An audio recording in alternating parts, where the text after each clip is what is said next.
तो सारी लाल ने डिम्पल सिंह को एक बार फिर से छेड़ दिया। ओहो,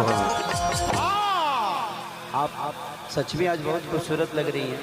हमने बोला है कि हम हमेशा आपको छेड़ते रहते हैं, आज भी छेड़ दिया। लेकिन आज हम डिम्पल जी को छेड़ेंगे नहीं। सही बात। क्यों? क्योंकि छेड़ने के लिए हम कल्लू बाबा को बुलाएंगे।